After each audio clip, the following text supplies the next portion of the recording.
Well, good afternoon. Welcome to the Friday Bubble. Today, I'm privileged to have a winemaker, the chef de cave from Rare and Piper-Heidsieck. I was very lucky back in 2018 to interview Emilien on your first 10 days, I think it was. Yeah, I think the first week even.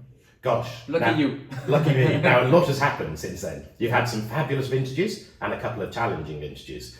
We're going to today focus on Rare 2012 Rosé, and we're going to give a quick comparison to 2008.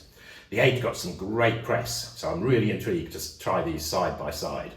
Emilien, in terms of how Rare is made, with the Blanc, which is currently on the 8 vintage, it's always 70-30, with the majority being Chardonnay. Indeed.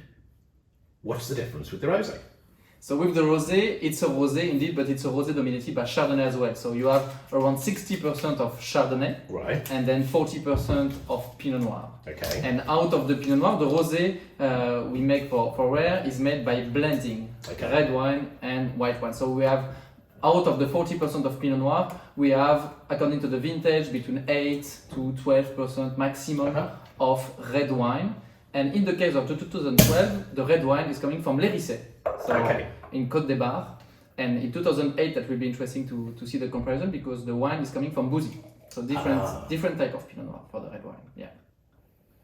So very delicate colour, I always remember yes. with this. So it looks like just the gesture of a little bit of pink. So this is l'Hérissé, which is obviously way down south in the Côte des Bar. Yes, and we have dedicated vineyard over there. We have a different pruning to have a lower yield. So we can also reach a better ripeness. So we have a slater to get really all the concentration, all the fruit we want. Nice color as well, but no tannins. So very, very ripe grapes.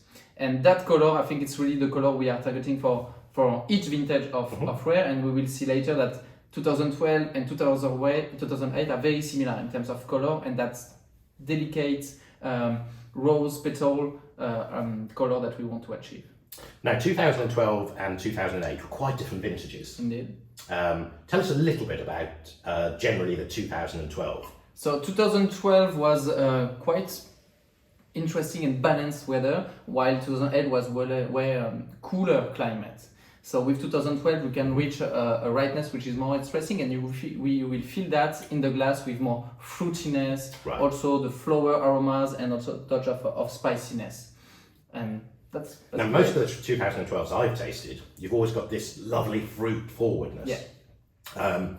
And actually with this, I've just had a quick taste. There's really bright, lovely acidity in this. So you've got that crisp fruit, lovely bit of summer, those summer red fruits on it. And then this beautiful texture, and really lovely kind of finish on it. It's quite saline, actually. Yes. The idea is that to have the balance between the vintage itself, as you said, 2012 is very generous with a lot of fruit and generosity, but we also have the style of Rare. And the style of Rare is all about minerality, salinity, iodine aromas. And the idea is to find that balance between the vintage and the style of Rare by the blend and the choice we make for the terroir and the wine we select for the blend. Now I seem to remember 2012 was quite a low yielding vintage. Yeah. Do you think that plays a particular role in this? Or? Yeah, because of the low yield you get more concentration. Okay. If we reach a nice balance, a nice ripeness, and with a concentrated balance, you get that nice berries, concentrated berries aroma, and the concentration works as well for the acidity and the freshness. So that concentration is really there into the glass of Rare 2012. So the Chardonnay really shows to me on this, on the palate. Yeah. You get all those lovely, rich yellow fruits. There's a bit of spicy pineapple in there. And then you start to get some of the red that's spicy. Yeah. So you have that's why the balance is very important between the Chardonnay and the Pinot Noir. The Chardonnay, for Rare, what is interesting is that most of the Chardonnay is coming from Montagne de Reims. Right. So especially Villers-Marmerie. So you get a very chalky underground that will bring that elegance you like in the Chardonnay. And a touch also of tropical fruit. You mentioned pineapple, I have a touch of lychee as well. Right, yes it is, that spiciness. Yeah. Now I suppose one of the key things with the Montagne de Reims is the vineyards are more northeast facing, yes, is that? Exactly. Villers-Marmerie, you have also Vaudemange and Trebaille just next door. They are on the northeast northeast part of Montagne de Reims. Right. The underground is unique, and indeed we are facing north, so it's very interesting. Also because we are facing more and more warmer climates, so we can keep that freshness, that minerality, the chalkiness with that area. And that's an area which is really connected to the style of rare champagne for a very long time. Now, often people associate Chardonnay with obviously the Côte de Blanc. What is there like a relatively small percentage of? Yeah, we balance the Chardonnay we get from Villers-Marmerie with some Chardonnay from Côte des Blancs as well. So in that case, you have some Avis, some Vertu that will balance it. But still, the majority of the Chardonnay is coming from Montagne de Reims, and we just want to balance it with a touch of extra minerality, extra citrus coming from Côte des Blancs. One of the things when I've been and tasted Van Clairs with you in the spring is Villers-Marmerie always stands out as this incredibly intense still white wine. It has all those pineapple, mango, lychee characteristics. Is that distinctive to that village, or? Yes, the village, and especially Villers-Marmerie, and you have something similar with Vaudemars-Gentrapaille, but Villers-Marmerie is quite unique on that point of view because it gets all the minerality, but also what you said about tropical fruits and tropical aromas. Right.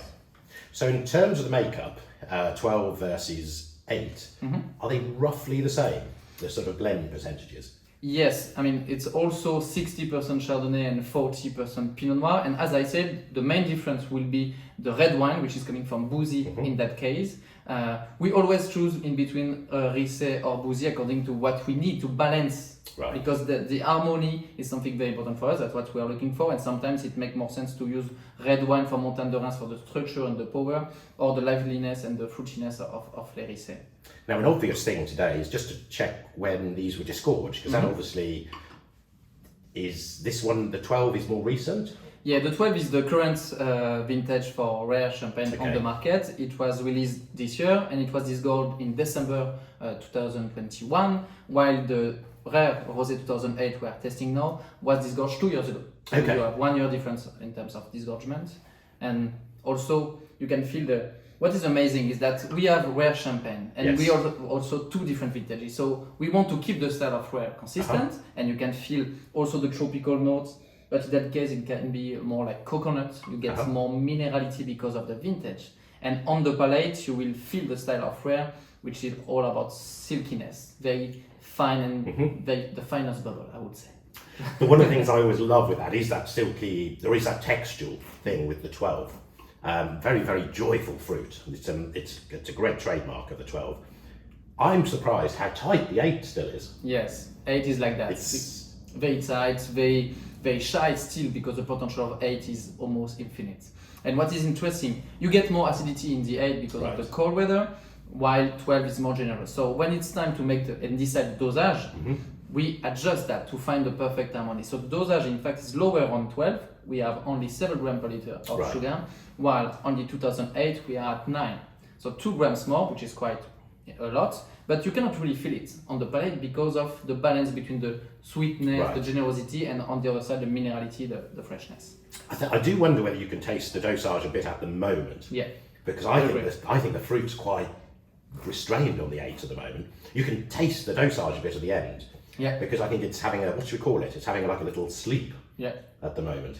This is fascinating. I haven't tasted this for a little while. Yeah, so thank you for opening it. And side by side, again, it's very interesting to see 2 different expressions of 2 different vintages, but still see the connection. As you can see, the color is very similar, and you can feel the connection between both. Okay. So to me today, I'm wowed by the 12. It's just so generous and so beautiful and fresh. And I love that little kick of salinity, minerality on the end. The 8 seems to need some time still, do you think? Yes, I think I will agree. 12 is very vibrant and seductive today. It's showing great, and I think it's really a champagne you want to enjoy today. It still can age for a very long time. No worries about that. Indeed, 8 is a moment when it's time to wait a little more. Last year it was very expressive, very generous. Now it's time for 8 to wait a little bit longer. But in both cases, this is prestige champagne, prestige cuvée, and in both cases you can keep them for a very long time without any trouble. So more than 15 years without any issue. And of course they come in magnums, so you can keep those even longer. Now tell me a little bit about Rare Rosé, because it's relatively new, isn't it? Indeed, the first vintage we ever made for Rare Rosé was 2007. The second one is 2008, and the Right. fresh new one is 2012. So only the third vintage for Rare Rosé. So this is just the beginning of the story, but it's a story that we will continue for sure. Brilliant. They're two fabulous editions. They really do exude the vintage, which now I've got to give you you've got to make a choice. I want to have a little toast to the production, to one of the vintages. I think I will give a toast to the new baby, 2012. I'm agreeing. So Cheers. cheers. Thank you very much, Emilien. You're welcome. And happy Friday, everybody. Cheers, Thank you. everyone.